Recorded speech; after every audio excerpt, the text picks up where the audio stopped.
ba'du nawaitu ta'alluma wa ta'lim wa tadhakura wa tadhkir wa naf'a wal intifa' wal ifadata wal istifadah wal hasanata masuki bi kitabillah wa sunnati rasulillahi sallallahu alaihi wasallam wa du'a ilal huda wa dalalata ala khair ibtigha'a wajhillah wa maradatihi wa qurbihi wa sawabihi subhanahu wa ta'ala wa man nawa bihi masyayikhuna wa ma'alim Allah subhanahu wa ta'ala min salihin niyat.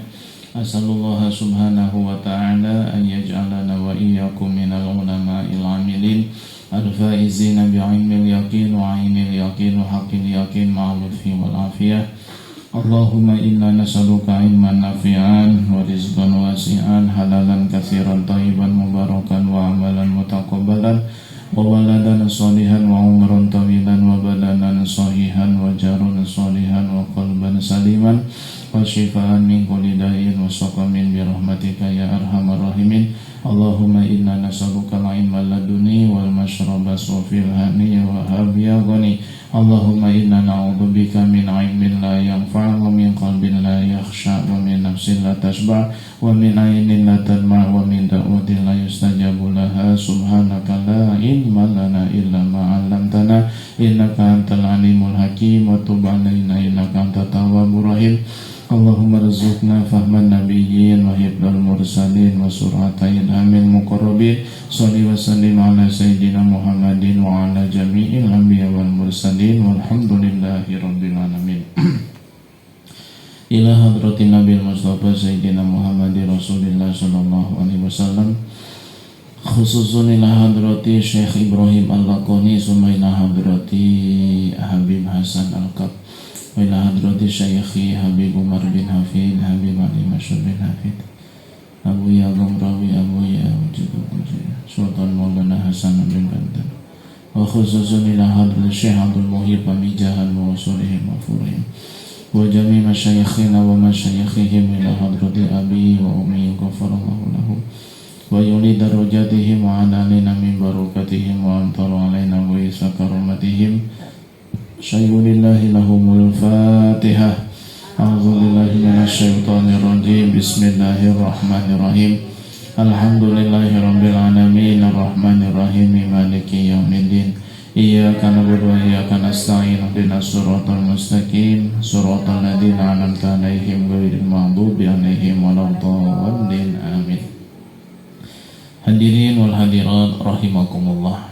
Ibu dan bapak yang saya muliakan, terutama sahibul wilayah Bapak RT 8 yang saya hormati juga Al-Ustadz Dimas Kun dan para ibu dan bapak, saudara-saudariku sekalian rahimakumullah. Alhamdulillah, dengan taufik dan hidayah Allah subhanahu wa ta'ala, pada malam Rabu ini setelah Hari Raya Idul Adha 1 minggu yang lalu, Allah subhanahu wa ta'ala berkenan memberikan kepada kita nikmat sehat walafiat hingga kita bisa menghadiri kajian rutin di Balai RT ini dalam keadaan baik-baik saja. Alhamdulillah, semoga kedepannya kita tetap diberikan kelancaran, kemudahan, istiqomah, sehat walafiat, kemudahan dalam menghadapi segala urusan. Amin ya Allah ya Rabbal alamin.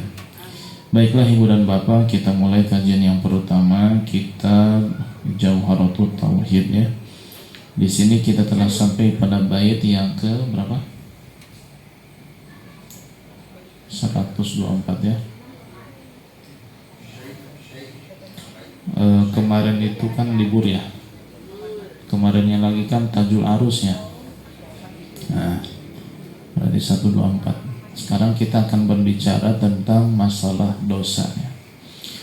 Bismillahirrahmanirrahim. Qala al-musannif rahimahullahu ta'ala wa nafa'ana bihi wa bi'ulumi fid dharain. Summa dhunubu 'indana qismani saghiratun kabiratun fasani mustaf'ilun mustaf'ilun mustaf'ilun mustaf'ilun mustaf'ilun mustaf'ilun masih ingat itu namanya bahar apa? Bahar Rojaz ya, Rojaz. Bismillahirrahmanirrahim. Qala al-musannif rahimahullahu ta'ala wa nafa'ana bihi wa bi ulumi fid dharain. Tsumma dzunubu.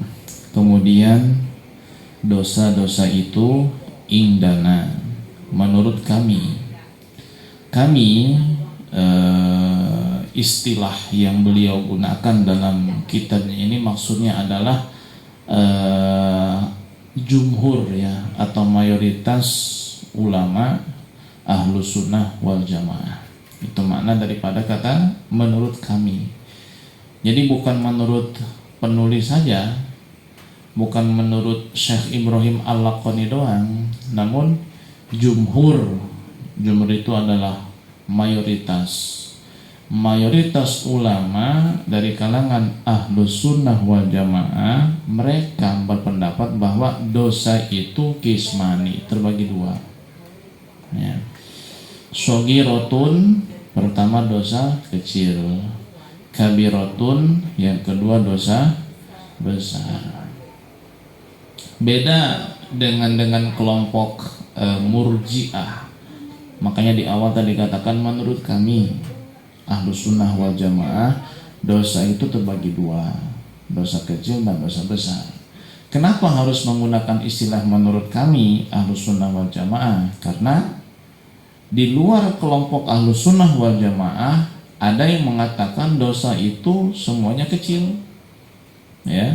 Di antaranya adalah kelompok murji'ah.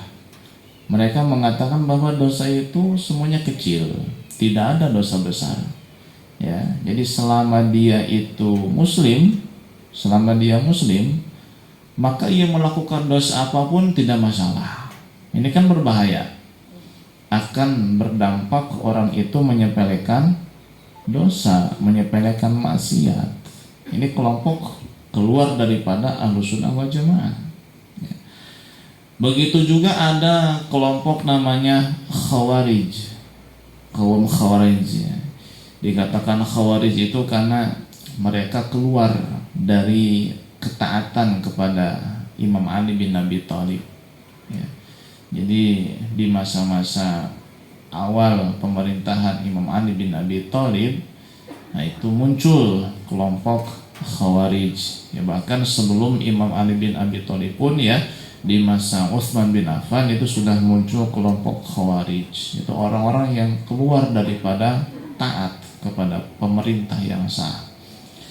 Nah, kaum khawarij ini meyakini bahwa dosa itu semuanya besar, tidak ada dosa kecil, dan setiap pelaku dosa besar hukumnya kafir. Nah, ini kan repot ya. Kayak orang berzina, itu kan zina dosa besar, berarti orang yang berbuat zina kafir. Jadi wajar mereka itu banyak menghalalkan darah umat Islam. Kenapa? Karena mereka menganggap dosa itu semuanya besar, tidak ada yang kecil. Wa kullu kabiratin kufrun, dan setiap dosa besar itu kufur. Makanya orang yang tidak sholat menurut mereka nih ya kafir. Orang yang tidak zakat kafir. Orang yang tidak haji padahal mampu kafir. Orang yang mabuk kafir. Kalau sudah kafir halal darahnya. Makanya wajar banyak para sahabat yang mereka bunuh ya. Bahkan Sayyidina Utsman bin Affan pun dibunuh oleh mereka karena keyakinan yang tidak benar itu, kaum khawarij ya. Padahal mereka tidak sedikit yang hafal Quran, banyak yang hafal Quran, tapi hanya memahami secara tekstualnya saja, tidak memahami sabab nuzulnya, konteksnya bagaimana. Itu berbahaya sekali ya. Baik. Kemudian ada juga kelompok yang keempat ini mengatakan bahwa dosa itu semuanya besar. Nah, namun beda dengan kelompok khawarij. Kalau kelompok khawarij yang mengatakan dosa itu semuanya besar, tidak ada dosa kecil, besar semuanya, dan pelaku dosa besar itu hukumnya adalah kufur atau kafir.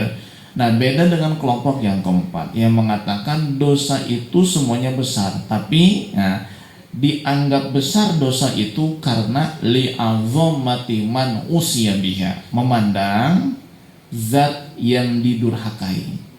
Siapa zat yang dimaksiati? Allah. Siapa zat yang didurhakai? Allah. Ketika seseorang bermaksiat, ia kan durhaka kepada Allah. Ya karena memandang Allahnya, maka semua dosa itu besar. Bagi kelompok yang keempat ini. Nah, bedanya dengan kaum Khawarij, kelompok yang keempat ini tidak menghukumi kafir kepada orang yang berbuat dosa besar. Tidak. Ya, jadi orang yang berbuat zina, selama meyakini zina itu haram, selama dia muslim dan percaya kepada Allah dan Rasulnya, dan meyakini zina itu dilarang oleh agama, namun ia tetap melakukan karena syahwat ataupun dorongan yang lainnya, itu tetap dihukumi muslim, cuma dia berdosa, itu saja. Ya, jadi bedanya kelompok Khawarij dengan golongan keempat adalah kalau Khawarij ini menghukumi kafir kepada setiap pelaku dosa besar. Kalau kelompok yang keempat tidak. Mereka hanya mengatakan dosa itu besar karena memandang Allahnya. Yang kamu durhaka itu siapa? Allah. Yang kamu langgar itu larangannya siapa? Allah. Perintah siapa yang kamu tinggalkan? Allah. Larangan siapa yang kamu langgar? Allah. Nah, karena memandang Allahnya sehingga dianggap dosa itu semuanya besar. Tapi mereka, kelompok yang keempat, tidak mengkafirkan pelaku dosa besar.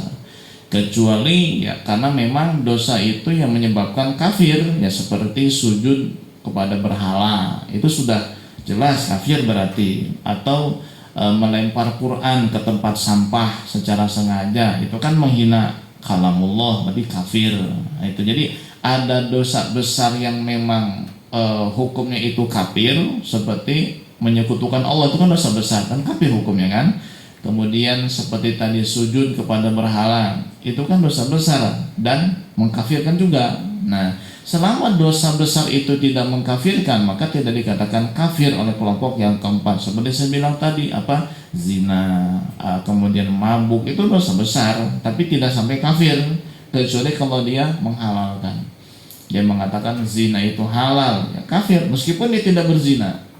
Ya, kenapa? Karena larangan zina itu kan sudah jelas dalam Quran, ya. Allah berfirman, wala taqrabuz zina, janganlah kamu mendekati perbuatan zina. Jangankan zina, mendekati hal yang dapat menjerumuskan kepada perzinahan pun haram. Contohnya apa? Pacaran. Itu pacaran dapat menjerumuskan seseorang berbuat zina. Maka hukum pacaran apa? Haram, dosa. Ya, dosa, nggak boleh. Ya, suka sama suka udah nikahkan sudah, ya nggak usah pacaran. Ya, tidak ada istilah pacaran dalam Islam. Ada juga ta'aruf. Ya, apa ta'aruf? Perkenalan. Ya, saling mengenal antara satu dengan yang lain, bukan pacaran. Ya, ta'aruf itu kan dalam rangka untuk melangsungkan pernikahan di di hari-hari berikutnya. Ya. Jadi biar tidak seperti membeli kucing di dalam karung, makanya ada ta'aruf dulu, ya melihat wajah, melihat telapak tangan, ya. Karena hanya cukup dengan melihat wajah dan telapak tangan itu sudah bisa disimpulkan seperti apa bagian tubuh yang lainnya. Ya, dan akhlaknya pun bisa dilihat dari tangan, dari wajah, ya. Begitu. Hanya orang-orang yang ngerti saja yang tahu juga, ya. Yang nggak ngerti mah ya nggak tahu gitu kan. Kalau yang ngerti mah hanya lihat wajahnya udah ketahuan, ya kayak bagaimana itunya, itunya pokoknya mah ya akhlaknya, kepribadiannya bisa kelihatan dari telapak tangan. Lembut tindahnya kulit dari telapak tangan kelihatan. Dari wajah juga sama, ya dari mata, dari hidung, dari pipi, itu mewakili tubuh yang lainnya. Makanya dalam Islam ta'aruf itu hanya diperkenankan melihat wajah dan tangan, gitu. Baik. Jadi ada istilah tadi menurut kami, ya. Nah, kita kembali kepada pendapat Ahlus Sunnah wal Jamaah bahwa dosa itu terbagi dua.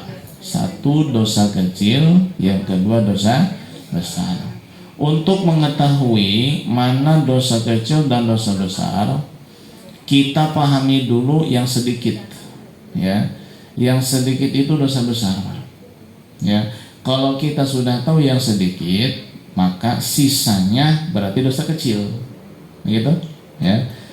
Jadi kalau kita pengen tahu dosa kecil apa saja, dosa kecil itu banyak, ya. Maka yang harus kita pahami dosa besar dulu, ya, karena dosa besar terbatas, ya. Kalau kita sudah paham dosa besar itu apa, maka selain daripada itu adalah dosa kecil, begitu. Baik. Para ulama banyak mengomentari bahwa dosa besar itu ya dilihat dari beberapa ciri, beberapa tanda. Yang pertama, minha ijabul hadi. Ciri yang pertama itu ada hukumannya, ada sanksinya. Jadi tiap maksiat, tiap dosa yang ada sanksinya, yang ada hukumannya, itu adalah dosa besar. Contoh apa? Mencuri, ya. Sanksinya apa? Kalau memenuhi persyaratan, ya misalnya persyaratan itu kan diantaranya adalah mencapai nisab, ya. Jadi barang yang dicuri itu ya sudah satu nisab, sudah mencukupi batas minimal, kurang lebih ya 90 graman lah. Kemudian dicurinya barang itu di tempat yang memang biasa meletakkan tempat di situ. Tidak ada syubhat kepemilikan. Jadi murni barang yang dicuri itu punya orang lain. Nah, ketika persyaratan mencuri itu sudah terpenuhi, maka sanksinya adalah potong tangan. Tangan yang mana? Kanan. Ya, dari pergelangan tangan dipotongnya. Begitu. Dan motongnya pun nggak asal motong. Ya, jadi dimatikan dulu urat-urat sarafnya, begitu. Disiapkan minyak panasnya. Jadi ketika sudah dipotong, langsung dimasukkan ke minyak panas biar cepat kering. Nah, itu jadi Islam itu rahmat sebetulnya. Ketika mengadakan satu sanksi dan hukuman pun, yaitu ada ihsan di dalamnya. Ada kasih sayang, ada kebaikan. Jadi sehingga tidak menyebabkan orang itu ya karena dihukum berarti dihinakan, tidak, ya tetap juga ya harus diobati. Makanya ada tata caranya. Kalau zaman dulu pakai minyak panas, ya biar nanti ketika sudah dipotong tangannya cepat kering lukanya, begitu. Jadi sebelum potong pun ini sarafnya dilepaskan dulu, ya urat-urat saraf intinya itu biar nanti ketika dipotong itu tidak menyebabkan pendarahan yang berbahaya. Karena urat tadi kan di sini ada, ya, kalau dipotong kan bisa pendarahan, bisa mati kan, begitu. Nah nanti kalau sudah dipotong tangan ternyata mencuri lagi, dipotong lagi kaki sebelah kiri, ya, dari mata kaki di situ. Nah kalau mencuri lagi, potong lagi tangan sebelah kiri, silang berarti, ya. Mencuri lagi, potong kaki sebelah kanan, berarti kan hilang sudah, ya. Mencuri lagi,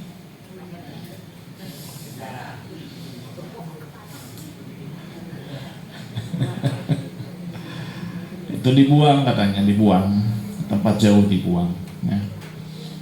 Berarti mencuri itu dosa besar, kan ada sanksinya. Zina dosa besar, ada sanksinya. Apa sanksinya? Ya kalau pelaku zina ini adalah orang yang belum menikah, namanya ghair muhson, belum menikah, maka hukumannya adalah dicambuk sebanyak 100 kali, cambuk, cepret gitu, ya. Nah kalau pelaku zina ini sudah menikah, namanya muhson, itu hukumannya rajam, bukan ranjam, rajam, ya. Rojam itu dilempar batu, ya, pakai batunya sedang, ya, segede batu kerikil itu, batu split kayak gitu, dilempar sampai mati, itu rajam namanya. Berarti zina itu dosa karena ada sanksinya. Mabuk juga sama, ada sanksinya, dicambuk sebanyak 80 kali.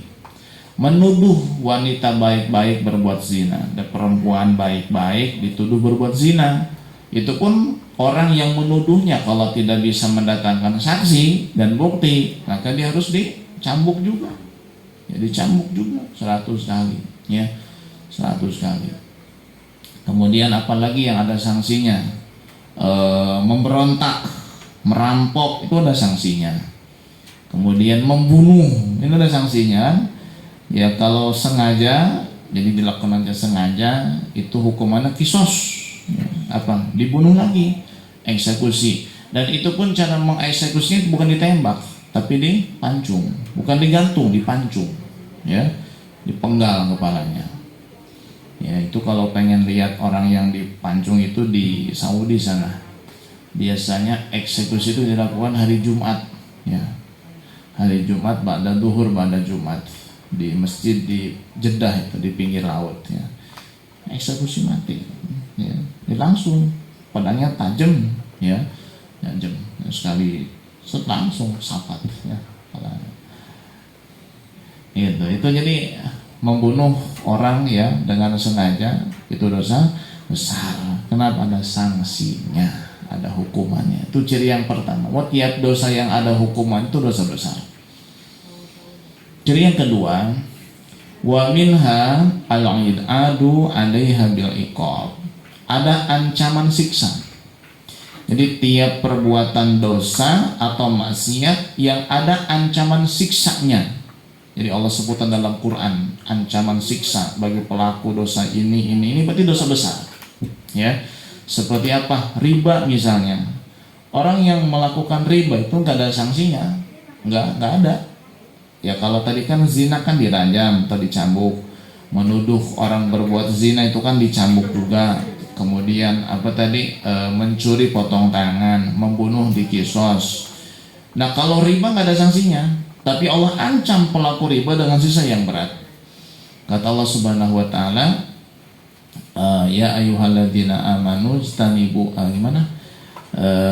tinggalkan riba, ya. Kalau kamu tidak meninggalkan riba, itu artinya begini, ya, maka fa'zanu biharbin minallahi wa rasulih, maka umumkan perang dari Allah dan Rasulnya. Jadi orang yang tidak meninggalkan riba itu diumumkan perang oleh Allah dan Rasulnya. Berarti ditantang perang sama Allah dan Rasulnya. Jadi kan dosanya berat, ya. Orang yang menuat riba, baik itu ribanya riba fadli atau riba nasi'ah atau riba qard, ya, atau riba lian, ada 4 jenis riba itu nanti kita bahasnya dalam kajian bab muamalat.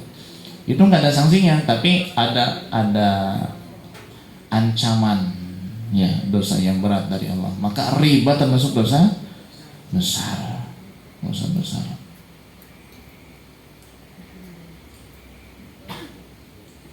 Contohnya apa lagi yang ada ancamannya? Memakan harta anak yatim, ya. Dia punya yatim di rumahnya, baik itu ponakannya, sepupunya, atau orang lain dia rawat di rumah. Lalu ia memakan harta yatim tanpa hak, ya. Orang yang merawat yatim kan sebetulnya boleh ikut makan. Jadi karena dia yang memasak, karena dia yang mengelola, dia pengen ikut makan. Karena dia miskin misalnya, orang membutuhkan, tapi dia merawat yatim. Itu ada orang yang ngasih buat yatim, dia yang mengelolanya, yang masaknya apa, dia ikut makan di situ, boleh ikut. Jadi sekalian masak buat yatim, dia ikut makan. Kalau dia miskin, kalau dia membutuhkan. Ini enggak, ya karena uang yatim pakai beli mobil Pajero, ya. Itu sama memakan yatim. Jadi jangan diartikan memakan yatim itu jadi makan, enggak, dipakai maksudnya begitu. Dipakai bukan untuk keperluan yatim. Ya kan ada tuh beberapa tahun yang silam, ya, kasusnya orang yang punya panti asuhan ternyata hidupnya mewah, dia punya mobil Alphard, Pajero, uang dari mana? Itu santunan yatim dimakan sama dia, ya. Apa ancamannya dari Allah? Innal ladzina ya'kuluna amwanal yatama dzulman innama ya'kuluna fi butunihim nara wa sayaslawna sa'ira. Sesungguhnya orang-orang yang memakan harta yatim secara zalim, maka sungguhnya yang mereka makan dalam perut mereka adalah api. Itu ancaman dari Allah, ancaman. Memang sanksinya nggak ada, ya, tapi ada ancaman. Berarti memakan harta yatim termasuk dosa besar, ya. Durhaka kepada orang tua nggak ada sanksinya, nggak ada hukuman potong tangan, cambuk, nggak ada. Tapi ancamannya berat dari Allah Subhanahu Wa Taala, ya. Durhaka kepada orang tua, ya. Dalam hadis Nabi, ridallah fi ridal walidain wa sukhtullah fi sukhtil walidain. Ridha Allah terdapat pada ridho ibu dan bapa, dan murka Allah terdapat pada murka mereka berdua. Ancaman berat dari Allah. Orang yang membuat marah orang tuanya, membuat murka orang tuanya, durhaka kepada orang tuanya, berarti dia mendapat murka dari Allah Subhanahu wa taala. Maka hukumnya durhaka kepada orang tua adalah dosa besar. Apalagi contohnya durhaka kepada suami. Wah, ini zaman sekarang masih banyak fenomena kayak begitu tuh. Ya, istri-istri yang nggak nurut, nggak taat, yang ngelunjak sama suaminya, itu jangan dikira dosa kecil, dosa besar. Kenapa? Ancamannya berat, ya, ancamannya berat. Gitu ya. Keluar rumah saja tanpa izin suami, ya, bukan dalam keadaan darurat, itu setiap langkah dicatat dosa oleh Allah. Dosa sampai pulang naik ke rumah. Ya, ketika maaf ya diajak bersetubuh oleh suaminya, kemudian menolak, padahal tidak dalam keadaan haid, tidak dalam keadaan sakit, tapi dia menolak. Alasannya karena capek, karena nggak mood, karena males, karena macam-macam. Ya, itu kan ancamannya berat.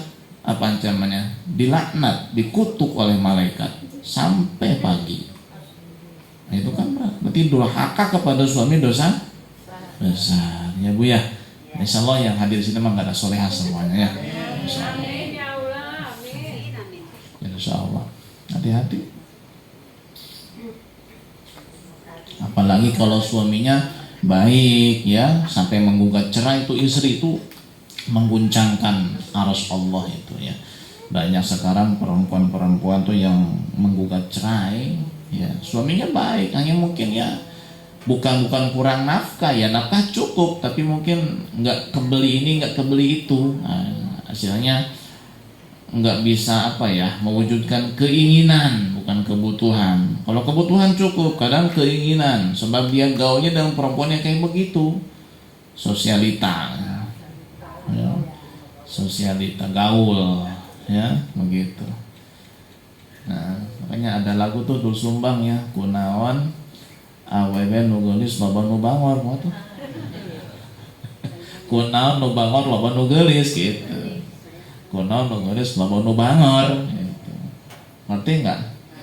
Ngerti ya.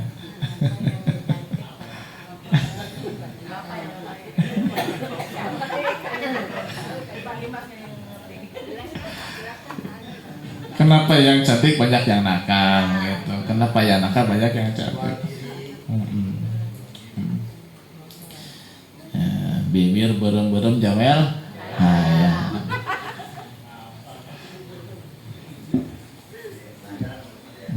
Itu nasihat itu, nasihat. Zaman sekarang kayak begitu. Saya banyak dapat komplain, curhatan dari bapak-bapak.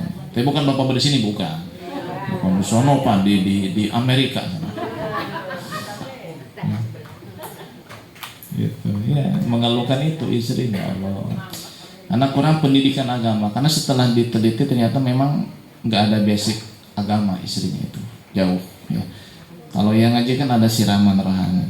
Kan sering saya bilang Bu ya, kalau nurut sama suami itu kalau yang dipandang suaminya berat, tapi kalau yang dipandang adalah perintah Allah dan Rasulnya ringan, ya ringan. Jadi ketika harus bakti, nurut, taat kepada suami dengan segudang aib suami yang ada di tangan ibu, itu kalau ibu memandang suaminya berat untuk taat kepada mereka. Tapi kalau yang dipandang perintah Allah, ini perintah Allah, perintah Rasul, saya harus sama suami, akhirnya kan mau. Kenapa? Karena bukan melihat suami, tapi melihat perintah Allahnya, perintah Rasulnya, begitu ya. Nah, ya Bu ya, insya Allah ya. Apalagi dosa yang maksiat yang ada ancamannya berat dari Allah.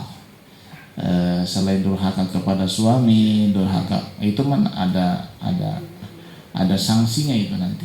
Orang yang bermusyrik itu kan murtad berarti ya. Kalau murtad itu ada sanksinya, disuruh tobat, kalau enggak dibunuh, dieksekusi. Ya banyak lah, ya itu nanti kita lewati di dalam kajian-kajian yang lain insyaallah. Ciri yang ketiga nih, minha wasfu fa'iliha bil fiski. Ciri dosa besar yang ketiga itu adalah pelakunya dikatakan fasik. pelaku. Jadi setiap dosa yang pelakunya itu dikatakan fasik, maka dosa itu dianggap dosa besar. Ya, saya ulangi, setiap dosa yang pelaku dosa itu dikatakan fasik, maka dosa itu disebut dosa besar. Seperti apa? Seperti tidak menghukumi dengan hukum Allah. Wa man lam yahkum bima anzalallah faulaika humul fasikun. Dalam Quran 3 itu ada kafirun, ada fasikun, ada zalimun.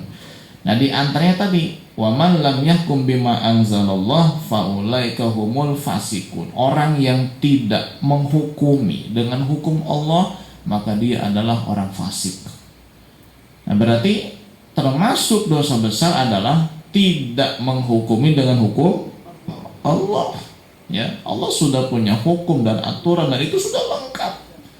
Apa saja sudah diatur sama Allah. Lalu kita tidak memakai hukum Allah, maka termasuk dosa besar. Tidak memakai hukum Allah termasuk dosa besar. Tapi tidak kafir ya, hanya dosa besar. Nanti apa bedanya dosa besar dan dosa kecil? Kenapa sampai dikelompokkan jadi besar dan kecil kan begitu? Ya, kalau kita anggap dosa itu ya dosa, ya kenapa harus diklasifikasikan menjadi kecil dan besar? Karena nanti tindakan kita dalam menyikapi dua dosa itu berbeda. Nanti kita bahas di dalam bait yang berikutnya ya. Nah, kita lanjutkan dulu. Ya, ada dosa besar yang memang Nabi itu sudah menyebutkan secara rinci ya. Di antaranya Nabi berkata dalam hadisnya, ijtanibus sab'al mubiqat. Jauhilah 7 dosa yang menyebabkan binasa. Nah, ini dosa besar nih. Di antaranya apa? Menyekutukan Allah. Nabi sudah nyebut secara rinci menyekutukan Allah termasuk dosa yang membuat celaka dan binasa. Berarti menyekutukan Allah adalah dosa besar. Kemudian membunuh jiwa yang tidak bersalah. Ya, kemudian lari di medan perang, kabur, ya. Lalu zina, durhaka kepada orang tua, menuduh wanita yang baik-baik berbuat zina, berbuat maksiat mesum. Termasuk sihir juga sama, itu dosa besar. Memakan riba, zina, dan liwat. Apa itu liwat? Sodomi, ya, ngadu gatrik, ya. Sodomi itu dosa besar. Ya. Jadi ada yang memang Nabi sebutkan secara rinci, di antaranya tadi ya. Ada yang memang Nabi nggak nyebutin, cuman kita pegang tadi kaidahnya. Apa itu kaidahnya? 3 cirinya ya. Pertama, jika ada sanksinya. Yang kedua, jika ancamannya berat. Yang ketiga apa? Pelakunya dikatakan fasik, maka itu adalah dosa besar. Dosa besar. Termasuk dosa besar adalah berdosa atas nama Nabi SAW. Di dalam hadis dikatakan ya, man kadzdzaba alayya muta'ammidan falyatabawa maq'adahu minan nar. Barang siapa yang berdosa atas namaku secara sengaja, maka bersiaplah menempati tempatnya di neraka. Jadi kalau kita nemu hadis atau dengar dari orang lain suatu hadis, itu jangan langsung kita pakai ya. Kita selidiki dulu ini hadis palsu atau bukan ini. Jadi hadis itu kan ada 2 ya. Ada hadis yang memang dari Nabi SAW dengan berbagai macam tingkatannya. Ada hadis bukan dari Nabi. Artinya Nabi tidak mengatakan itu, cuman orang lain membuat hadis lalu disandarkan kepada Nabi. Nabi tidak mengatakan itu, namun ada orang yang mengatakan ini Nabi mengatakan begini. Itu namanya hadis palsu, maudhu namanya. Ya, Nabi tidak mengatakan. Lalu ada seorang mengatakan begini, ini adalah sabda Nabi. Padahal Nabi nggak ngomong kayak begitu. Itu namanya hadis palsu dan itu termasuk dosa besar. Ya, seperti apa contohnya? Hadis tentang terong. Tahu nggak terong? Tahu ya? Apa bahasa Indonesianya? Sama ya terong ya? Terong. Ada sebuah hadis palsu ya, menyebutkan tentang keutamaan terong. Begini bunyinya, al-bazinjanu 5 ukilalah. Terong itu tergantung niat orang yang memakannya. Kalau untuk kesembuhan, sembuh. Kalau pengen punya anak, punya anak. Itu bukan hadis Nabi. Itu dibuat oleh penjual terong biar terongnya laku. Tapi disandarkan kepada Nabi. Biar orang mengatakan, oh Nabi bilang begitu, berarti terong ini obat segala macam obat. Tergantung kita niatnya bagaimana. Nah itu namanya berdosa atas nama Nabi. Dan itu termasuk dosa besar. Dosa besar ya. Jadi hati-hati, kadang-kadang banyak juga tuh yang berceramah menyampaikan hadis, ternyata hadisnya palsu. Ya, hadisnya palsu, itu harus hati-hati ya. Hati-hati. Seperti ya, mohon maaf nih, bentar lagi kita bulan Maulid ya. Itu banyak yang menyampaikan hadis begini. Man azzama maulidi kuntu syafi'an lahu yaumal qiyamah. Ini sering dipakai nih. Hati-hati jangan dipakai lagi ya. Karena Nabi nggak pernah memakai begitu. Ulama banyak mengomentari itu bukan hadis Nabi, itu ucapannya ulama. Ya kalau kita bilang itu ucapan ulama selesai. Yang jadi masalah kita mengatakan ucapannya Nabi. Kita mengatakan Nabi bersabda, man azzama maulidi kuntu syafi'an lahu yaumal qiyamah. Barang siapa yang mengagungkan kelahiranku, maka aku akan memberi syafaat baginya di hari kiamat. Nabi nggak pernah ngomong kayak begitu. Ini bukan kata saya, kata para ulama yang mengomentari hadis tersebut. Ya, meskipun ada juga yang mengatakan itu hadis saya bukan ya, bukan meskipun dimuat di dalam beberapa kitabnya ulama, tapi itu bukan hadis Nabi, itu ucapannya ulama. Ya, jadi kalau ucapan yang aslinya itu man azzama maulidan Nabi, nah itu siapa yang memuliakan maulidnya Nabi, maka Nabi akan ngasih syafaat kepada dia. Nah itu kalau itu selesai sudah, karena itu bukan ucapan Nabi tapi ucapan ulama. Namun yang jadi masalah ketika itu dinisbahkan kepada Nabi SAW, itu yang jadi masalah. Dan itu termasuk dosa besar. Ya, jadi hati-hati. Ya, jangan sembarangan mengutip hadis. Ya. Nah, boleh kata mutiara atau misal kita bilang ucapannya ulama, boleh tuh. Jangan Nabi bersabda, jangan qala Rasulullah, jangan ya. Hati-hati. Kecuali kalau kita sudah yakin itu hadis boleh ya. Kalau kita belum jangan. Karena banyak juga yang menyampaikan itu tidak tahu dia bahwa itu bukan hadis Nabi SAW. Nah, baik.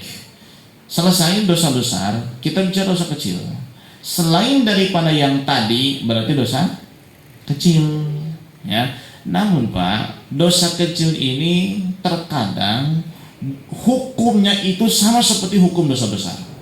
Ya bukan berubah menjadi dosa besar, bukan. Jadi tetap statusnya dosa kecil, namun bisa berubah menjadi dosa besar. Dengan cara apa? Satu, terus-menerus dilakukan. Ya, dosa kecil karena terus-terusan dilakukan, sudah melakukan sekali, niat melakukan lagi, sudah melakukan 2 kali, niat melakukan lagi, itu meskipun dosanya kecil, tapi hukumnya kayak dosa besar. Contohnya apa nih? Melihat sesuatu yang tidak boleh dilihat. Contohnya apa? Melihat aurat perempuan yang tidak halal kita lihat. Ya, melihat aurat perempuan yang tidak halal kita itu dosa kecil atau dosa besar itu? Kecil Pak.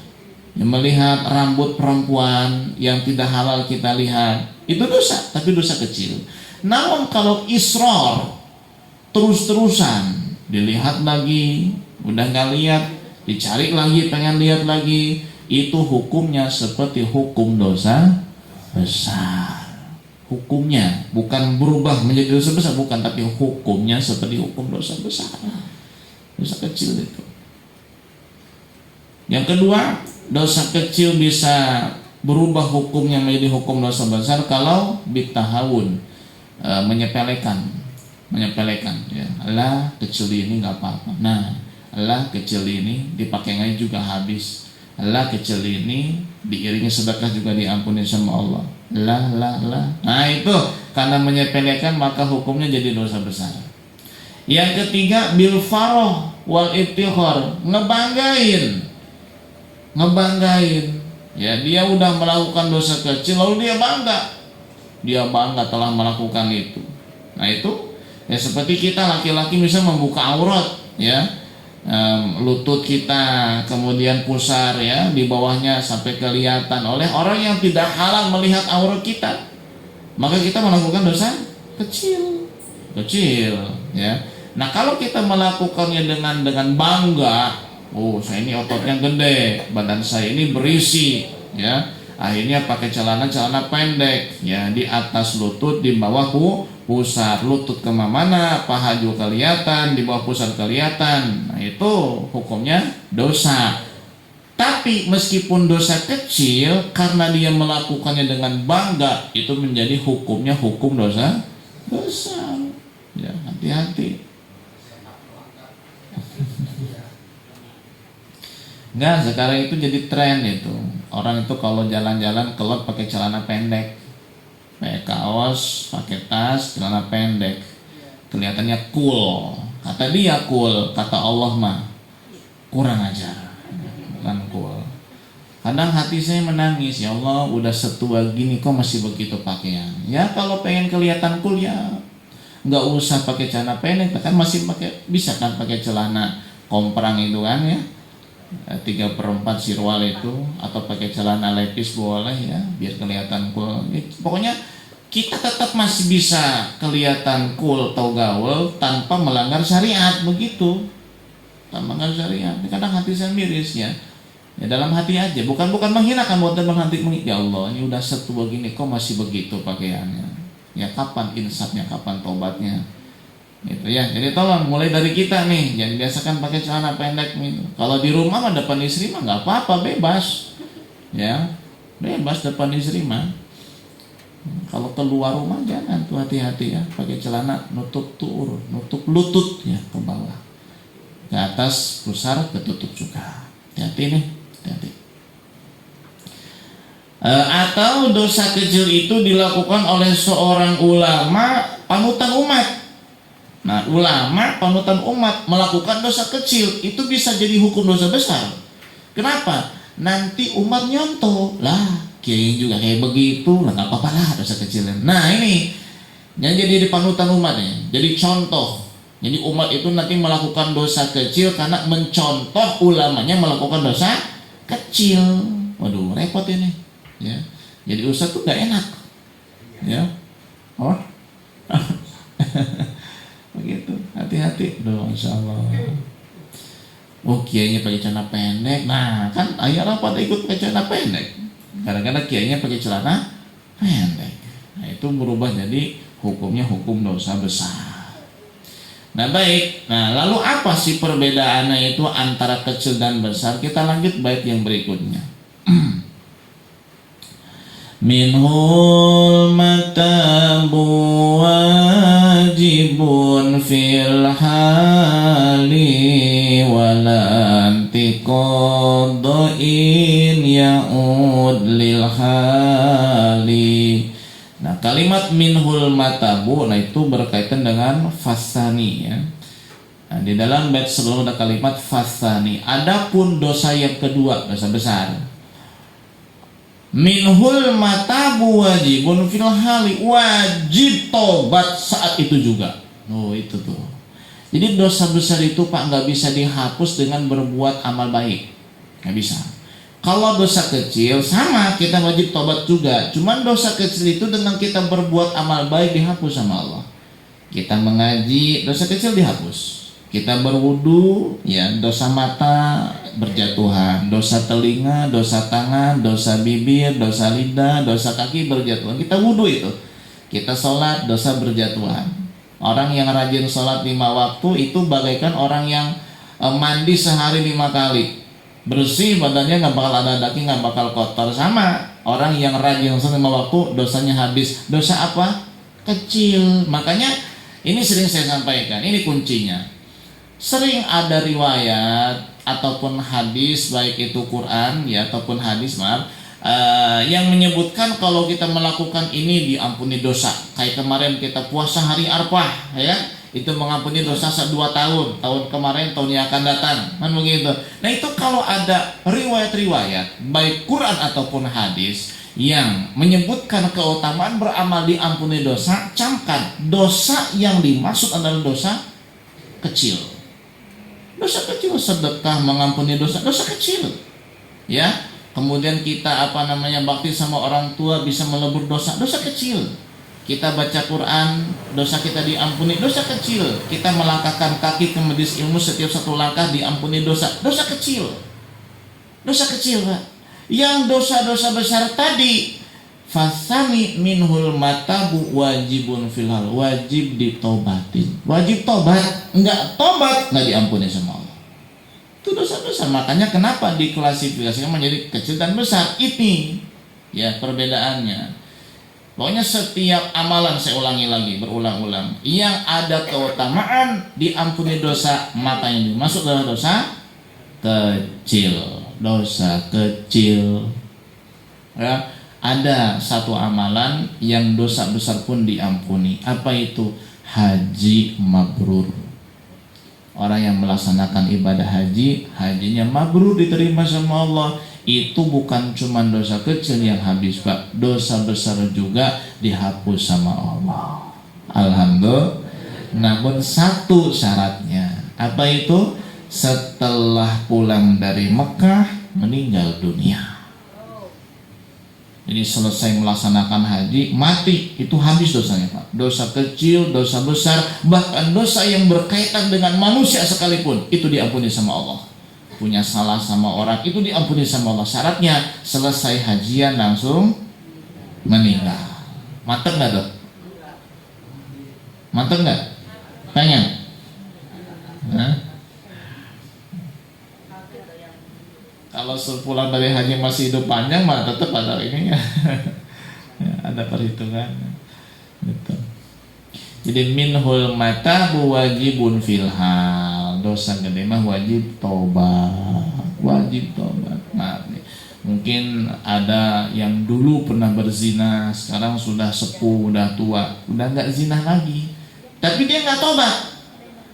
Dia tidak berzina, tapi dia tidak bertobat. Dulu pernah berzina, bahkan sering mabuk-mabukan, sering berjudi, pernah mencuri. Sekarang tidak mencuri, tidak berzina, tidak mabuk-mabukan, tidak berjudi, tapi tidak tobat, hanya tidak melakukan saja. Karena beda loh, antara tidak melakukan dengan tobat beda. Tobat itu ada 3 syaratnya. Nanti kita sampaikan minggu depan, insya Allah. Di antaranya apa? Nyesal. Itu kalau tidak ada penyesalan, hanya sebatas sudah tidak melakukan lagi, namun tidak ada penyesalan, itu belum dikatakan tobat. Berarti belum diampuni sama Allah Subhanahu wa taala. Karena belum ada penyesalan. Nanti kita sampaikan ya, insyaallah minggu depan syarat tobat itu apa saja ya, biar nanti kita bisa bertobat kepada Allah Subhanahu wa taala. Amin ya rabbal alamin.